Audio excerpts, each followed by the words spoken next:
Hello, welcome back to another CGB After Hours. How are you guys? Welcome in some new YouTube members. I received at least 5 of them. I haven't checked in a few hours since the day I told people about that post. In a post on YouTube, I mentioned that YouTube members got access to the special videos, and what they were, 5 new members, just like that. So special thank you to all of you. So, prizes. What are we doing tonight? We're going to bronze, baby. CGB free to play. Yep, it still exists. It's still alive. The free to play account carries on. A little personal anecdote. This is what it is. I tell you behind the scenes what's going on with me, the channel, all those things.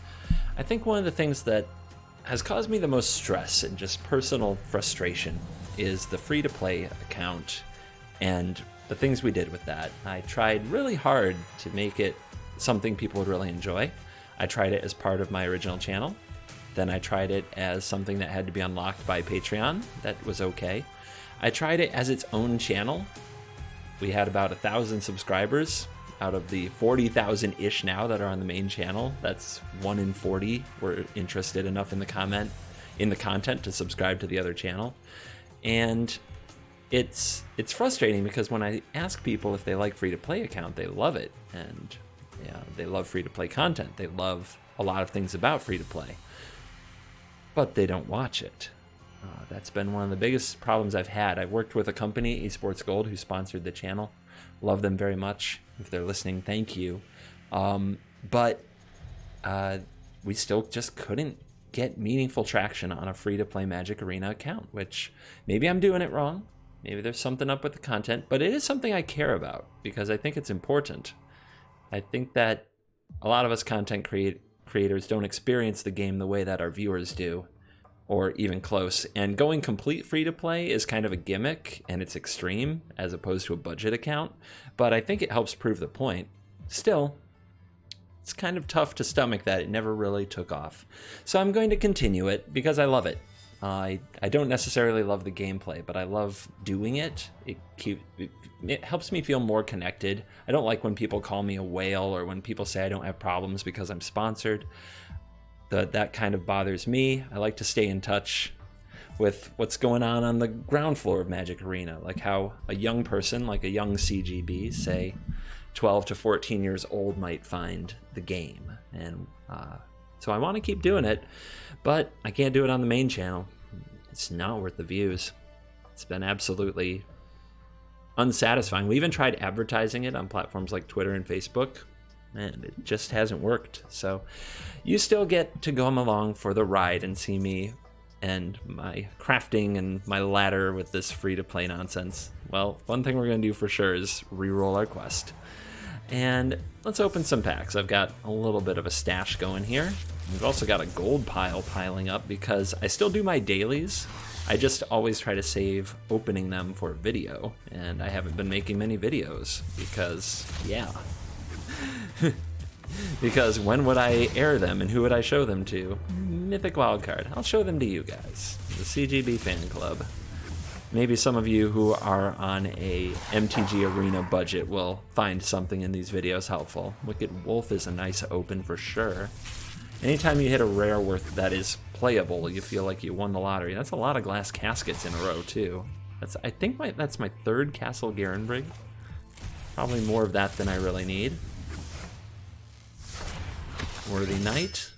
Looks fun. And Mirror Maid, a card that a lot of people seem to love memeing with, but I kind of resent because people keep asking me to put it in decks where it has no business belonging. Alright, Mastery Tree says I've got something. I mean, these are just cosmetics. I think I chose the blue path, and I don't really care what they get. Cosmetics don't mean a ton to me. They're shiny and pretty compared to the others, but I don't spend time looking at them and thinking about how many cosmetics I have. So what's our quests today? Let's have a look. Blue and red, 30 creatures and 25 lands. Blue and red, huh? Well, I still have this little Izzet League deck down here hanging out that I could update. The building of free-to-play is kind of this endless evolving process that reminds me of the progression of Magic Duels, where you go back to a deck after opening packs for a few weeks, and suddenly you can upgrade it. Every single week you get to do this. I find that really cool. So for sure we want some castles, because those castles are sweet. Some people really like Mystic Sanctuary. I'm not one of those people. I don't really believe in the card, but I love Opt. There's no way I'm not going to run a lot more Opt in whatever blue-red deck I end up with here today. I've actually been thinking about playing Augur Bolas more. A big reason for that is because it dodges Bonecrusher Giant and it can block that freaking cat. So that or at least you're not taking 2 damage a turn, you're only taking 1 from the darn oven. So I might actually try this card out here tonight. Cutthroat, of course, if we end up playing the flashy version, is very strong. Disdainful Stroke, all those casualties of war going around. Cards like Negate, of course. We'll also look for anything that would be an easy craft, since we have 38 uncommon and 40 common wild cards. So what else are we doing here? When I think about the Izzet, ooh, I have a Brazen Borrower. Nice. I would have thought I'd have had to craft that specific card, so I'm glad to see one. And now this is completely unscripted. You're getting old school CGB. This is what I used to do for every video. You can go back and watch them. They're all still very live on the channel. I made sure of it not that long ago. I went back and turned them back on because they were hidden for a period of time just to avoid confusion for people who were finding the channel for the first time and asking me why Arena looked so weird.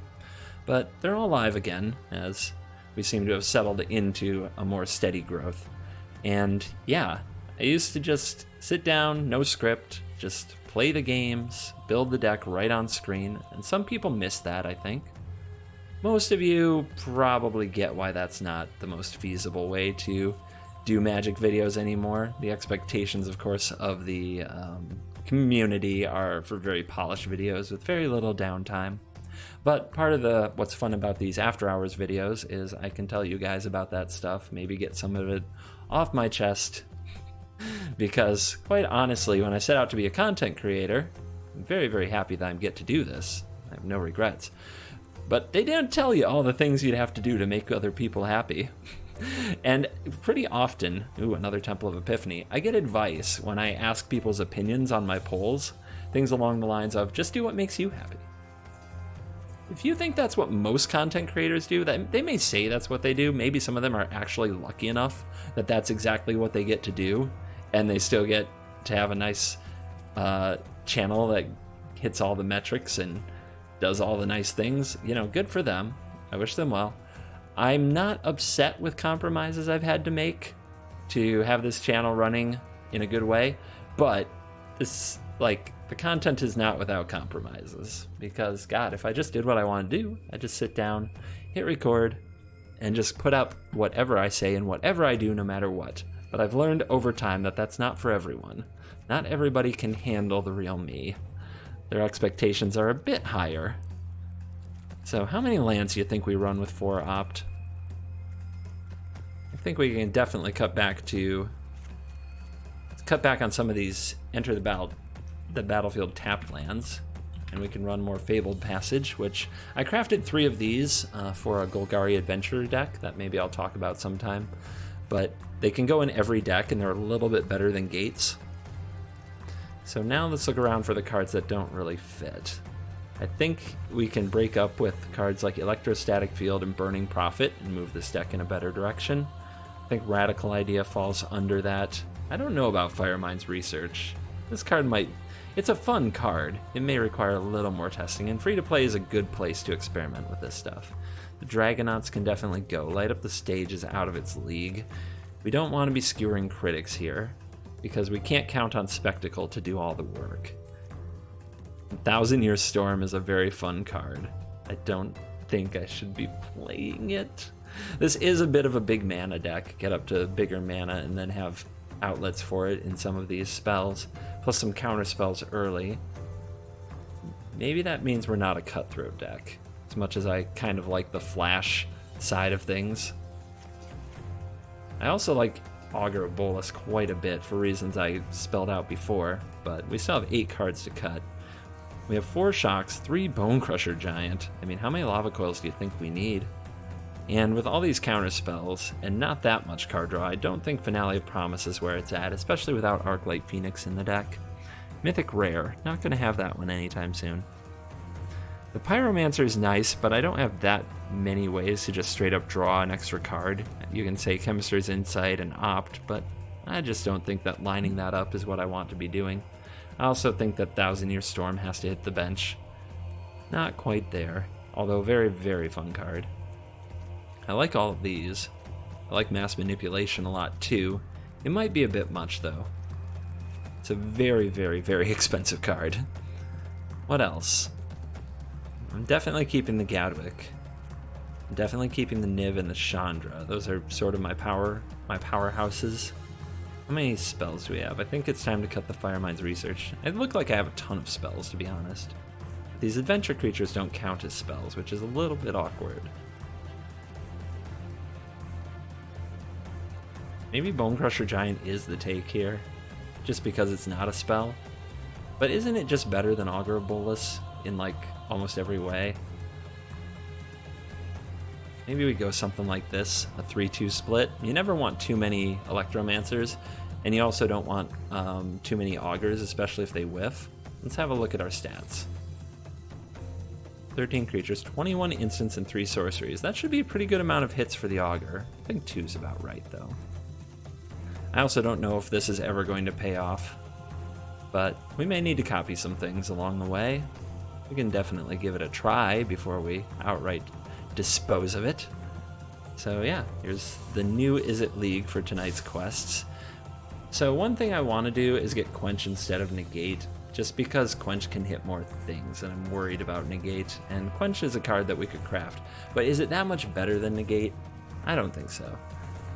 I don't think so. All the cards I'd want to craft for this deck: Mythic Brazen Borrower, Rare Bonecrusher Giant, Rare Ionize, Rare Gadwick the Wizened. It's a lot of rares. I could craft some Crackling Drakes, but I think that 2's okay. This is probably the weakest link in the deck. Some better counter spells would be nice, like more Ionize. I could also take this deck in like the full-on flash direction if I had Quench. Like I could cut these, so I never have to tap out until I'm playing something that can't be countered, like Niv, Chandra, or another Gadwick. And I can play the Merfolk. What is it? What is the guy? What's his name? What's the name of the little guy? Cutthroat. What else has flash?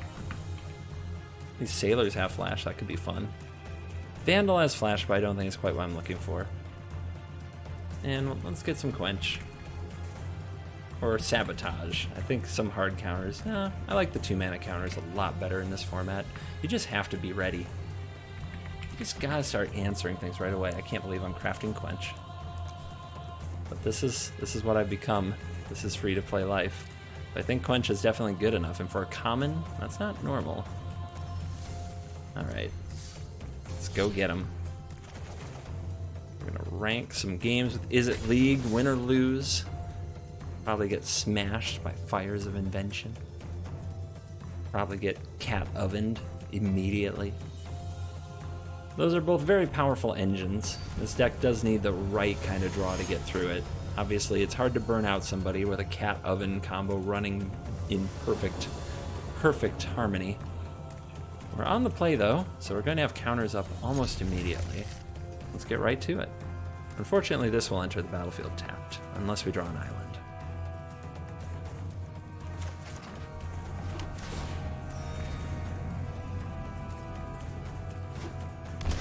Shock yourself for the tomb.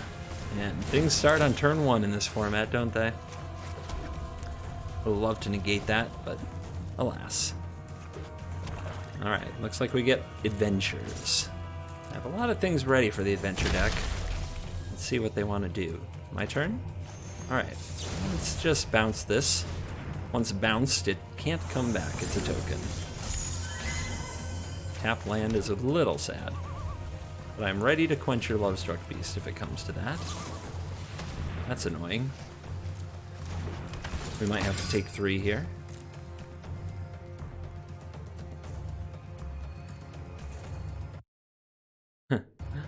Sorry, a little quality change on the music because I think it was eating up some of my bandwidth to play a 1080p YouTube video just for the music.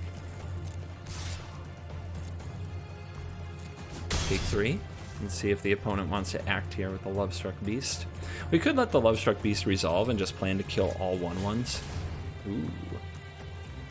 Well, that plays around Quench perfectly, doesn't it? But we'll get to shock it. The opponent will get to probably play something and draw a card, and there it is. So.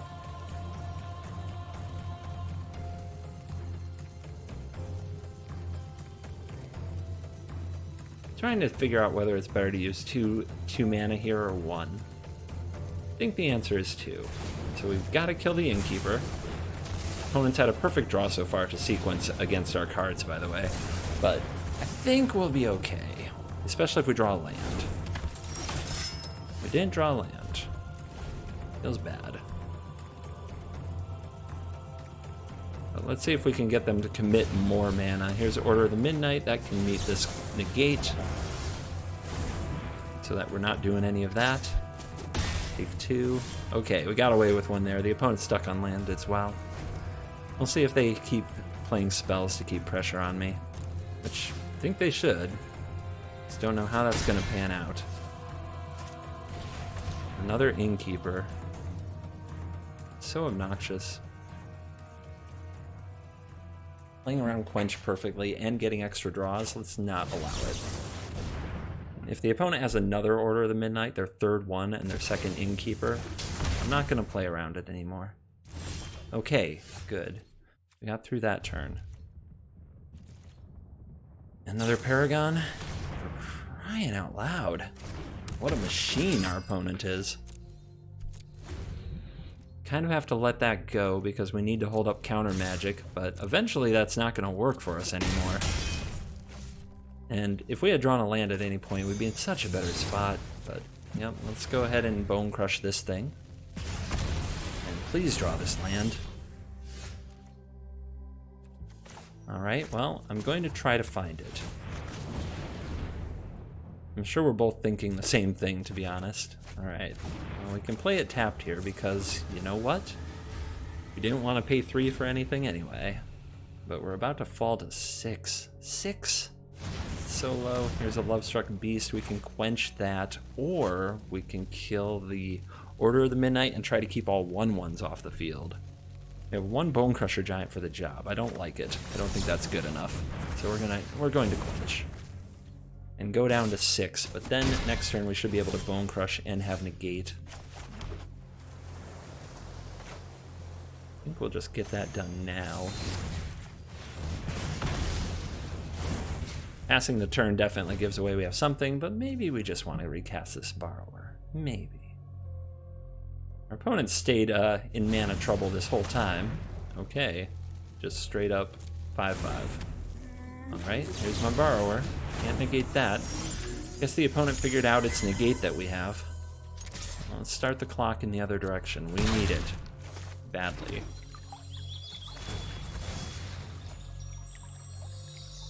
Go get another blue. Let's play a Giant. The opponent's 1/1 will make it so I have to take 5 most likely. We can hope that they try to cycle the Falmir Knight, but they don't. They're playing around Negate perfectly.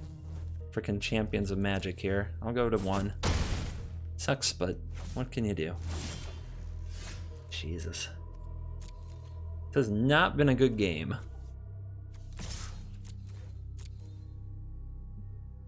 The opponent's cards have lined up in almost frustrating perfectness. Absolute perfection. Alright, take 2. Counter that. If the opponent has another one, we lose.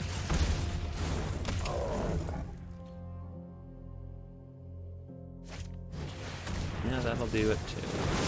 Ugh, that was a terrible game. Felt horrible. I wonder if I could have done something differently. But that is my first game in bronze for you. You guys get the full experience. Reward, nothing. Feels good, man. Absolute 0 reward. No trophies for the greatest of losers.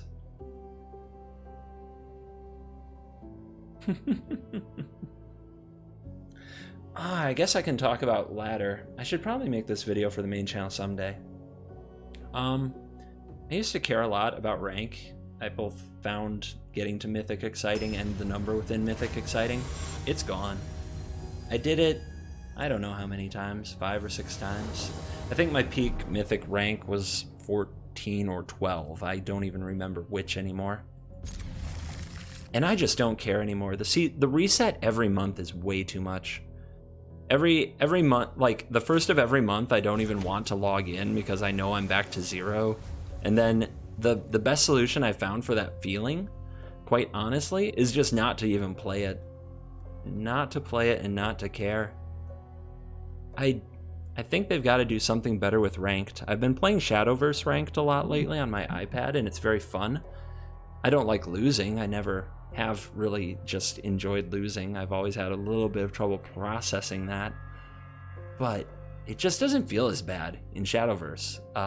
The rank is a numerical score, but it also is symbolized by like levels. Like I'm B1, whatever the heck that means. I don't really understand it. Maybe that's part of what makes it easy.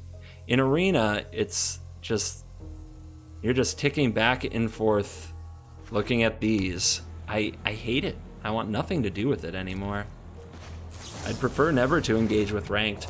But as far as like that or unranked is pretty pointless. Unranked also, oddly, and I need to make a video about this for reasons I can't quite explain, is the try-hardest metagame on Arena.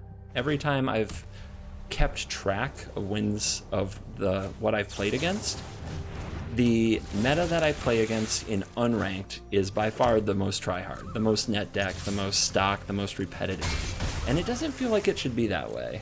It feels like it should be the opposite, that an unranked no reward play queue wouldn't be like that, but that's not my experience. So I'd rather play ranked than that, but it just bothers me to see this. It just bothers me to look at this all the time. So you won't see me play a lot of ranked. What I get the most fun out of and the most reward out of are the events. I can usually get over 4 wins. Every time I get to 7 wins, I double my cost of entry. It helps me build really nice gold piles so that I don't have to pay money for my next set. Like the monetary reward is in events. I usually don't play the same deck more than twice. And I can run all kinds of different decks and feel successful. So that's where I play. That's what I make my videos with for the most part. And that's probably the way it's going to be for the foreseeable future, because I don't care about ranked anymore. Not in the least. And the main reason is the monthly reset. It feels pointless.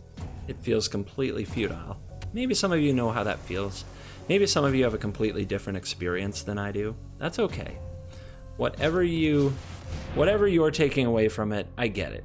It's fine. I'm not going to tell you you're wrong and my way's right. I completely understand that you can engage in the game in a way that you enjoy. Alright, just counter that. Beat the crap out of the opponent, try to kill them. I guess I should have played the mountain so I could double shock if I wanted. And we'll see what the opponent does this turn. They might be able to remove this now. They're going for a Narset. That's not going to remove it. Let's see. If I shock the opponent, they go to 9. Then I hit them for 1, 2, 3, 4, 5, 6, 7, 8. Yeah, I missed lethal because I didn't play that mountain. Well, that's what I get.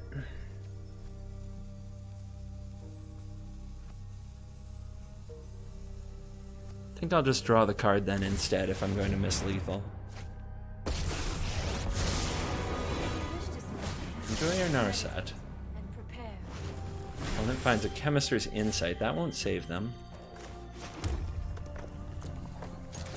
Let's go hit them. What they need here is a time wipe. And if they cast it, that's okay. We can play this and double shock them and then they die. So I think I've got them no matter what. Well, yeah, how do you guys feel about ranked? It's just the CGB clubhouse here. Go ahead and leave me a comment if you have any opinions on ranked and what it means to you. Every now and then, and by every now and then I mean every day, I get probably one comment on each video why I don't play ranked. And I always do feel a need to defend myself. But I'm getting over it. I've kind of decided that some comments don't need to be responded to. They can figure it out. Or they can move on to somebody else if the lack of a ranked position in the video is that bad for them. But now you know the reason. In case you were curious, you're the people who matter the most to me. So I want to make sure that you know. Teferi. Good old Teferi.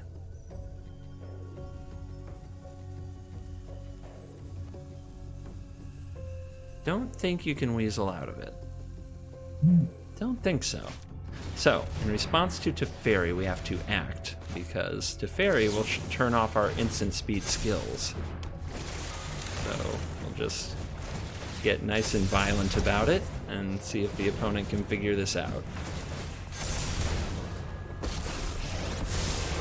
This isn't a fight you can win. You're at 2. 2 threats are lethal. 1 you can bounce. The other you cannot. You have 1, possibly 2, with an untapped land from your hand, mana.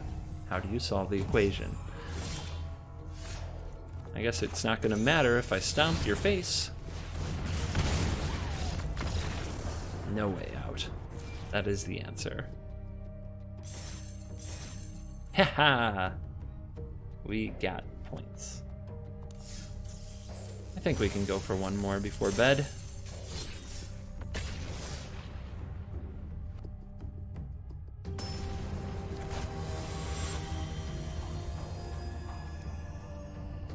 So I've seen that a few people registered an Izzet flash deck for the Mythic Championship, Huey Jensen among them. That's exciting to see, and again, that will be going on this weekend. They haven't announced the deck lists publicly yet, but they will soon. We'll keep. So, it's a keep, and I think we just start with the cliffs. There is a case for maybe passaging into an island right away so that our Vantress is untapped, so we have turn 2 and turn 3 with untapped mana. But I think we're okay if we don't get that right away. Now we have Negate, Bonecrusher Giant, Shock. This can come down tapped. The next turn the passage can go get something. That gets negated. No, please stop with the adventures. There are too many adventures in the world already. Okay, so we play this. Next turn we can go get an island with the passage, and then this can come down the turn after that. All our land is untapped. Castle Vantress. So now it's on the opponent to basically empty out their hand, and then grind me out by drawing extra cards that I can't has. Let's go get a blue. You don't have to do it right now. You can time it however best you might feel fit. I do it now because TGB after hours is chill. At least that's the plan. Alright, you draw a bonus card. What would you like to do now? Perhaps a questing beastie?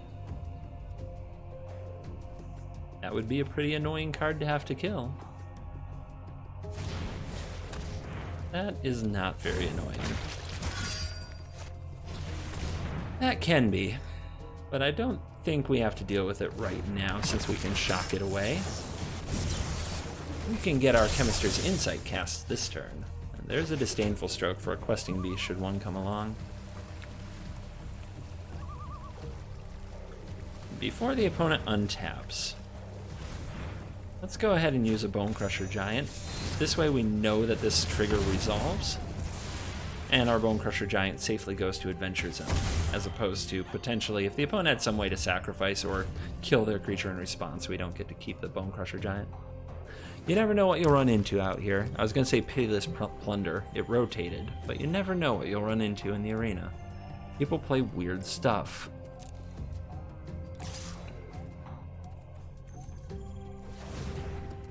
I think we'll just shock that away.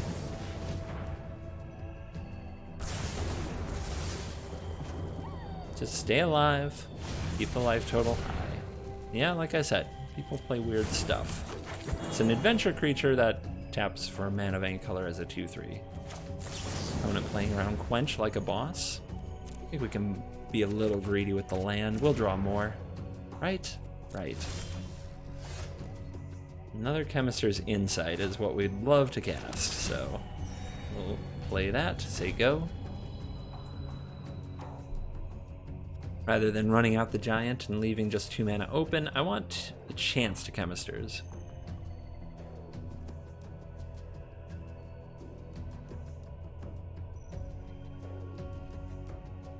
So, now what does your adventure deck do? These creatures are cute little value piles, but they're pretty pedestrian when the opponent doesn't have Edgewall Innkeeper, aren't they? They try going to attacks. They're being extra cautious. Okay, they say go. So, could they punish me with something if I cast a Chemister's Insight? What could they do? I can't think of it, so I'm just going to do this. I mean, you got me tapped out. You have 6 mana. Alright. They don't do anything, that's fine with me.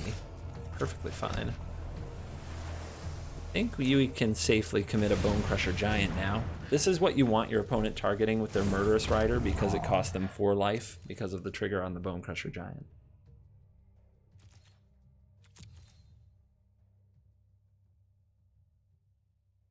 And we are a little bit of a burn deck, or a sneaky burn deck. 3 mana. Yep. You got it. More value.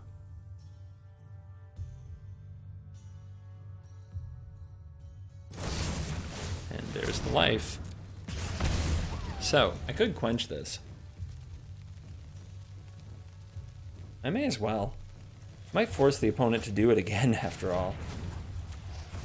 And if they're trying to set me up for a Disdainful Stroke, or if they're trying to set me up for a big hitter that plays around Quench because they have a lot of mana, Disdainful Stroke will catch it. That's why Disdainful Stroke and Quench are a pretty good team. Yeah, that's it. They were all set to pay for a Quench there, weren't they? Yeah. Yeah, feels like you got a little played. You got an Edgewall. That's obnoxious, without question. Let's set an upkeep stop, because what I'll probably end up doing is playing Cutthroat, and then shocking this on upkeep to grow the Cutthroat. See, the opponent with the Death Touch creature, we don't want to run the Bonecrusher into that. So here is my Cutthroat. And we want to do this on upkeep before the opponent has a chance to cast something with this Innkeeper.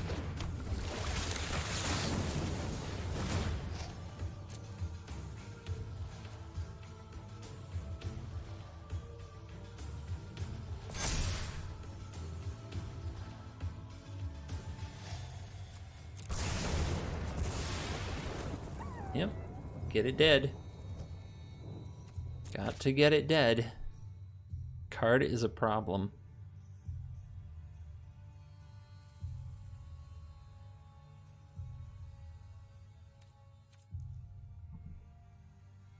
So now what? You have a bunch of mana and a bunch of cards, as the adventure decks tend to do. How are you going to use it? You have another Questing Beast, because why not? And another Midnight Reaper, because why not? Let's see if the opponent wants to attack with this Questing Beast. How aggressive are you? Very aggressive. Alright. Let's shoot you. Let's take the Gadwick. We're going to need a lot of cards in our hand for what comes next. So do we get rid of the Cutthroat or the Bonecrusher? The Bonecrusher, if the opponent targets it, does something cool. The Cutthroat, theoretically, can keep growing. I think I'll keep the Cutthroat, even though none of it is very good against the Foulmere Knight, but we might eventually be able to kill that.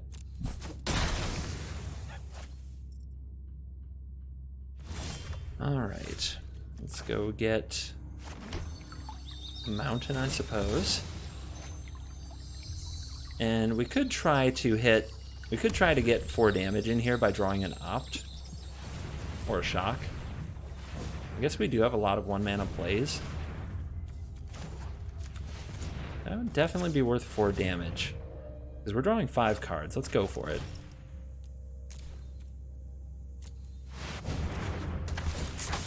1, 2, 3, 4, 5. 1 mana play. Sailor. Okay, Sailor can come down. Triggers Gadwick. Taps the Falmir Knight. Hit the opponent for 4. On the not so bright side, our cards aren't that high impact. We're going to need to do a little better. I'm sure our opponent has some strong cards yet to come. They've already played 2 Questing Beasts. They have another Murderous Rider, this one for the Cutthroat. They better have a way to kill Gadwick as well. People underestimate the power of this card if they don't play against it much.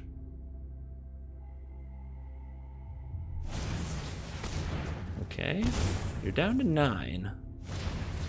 You're getting very low on life. Your Falmir Knights won't be very good blockers if I tap them. Oh. Well then.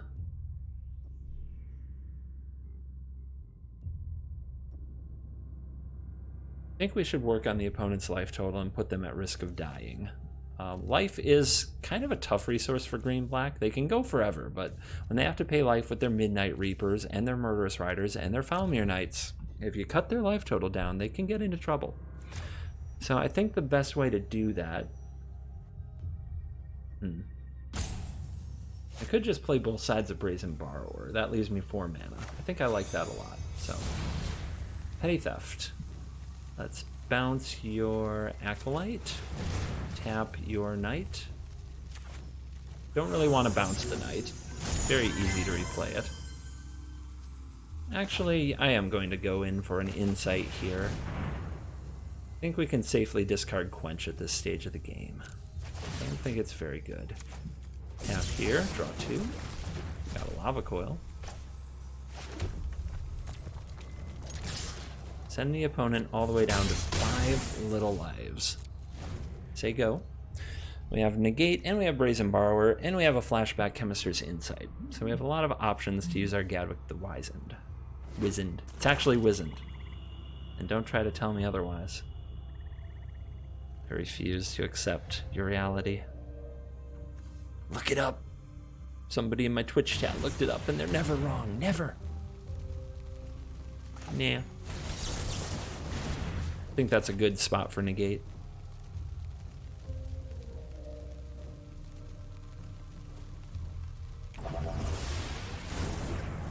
Opponent might have another. How many is that? A lot of Orders of the Midnight we've battled through. No, it's just 1. It just feels that way because of last game.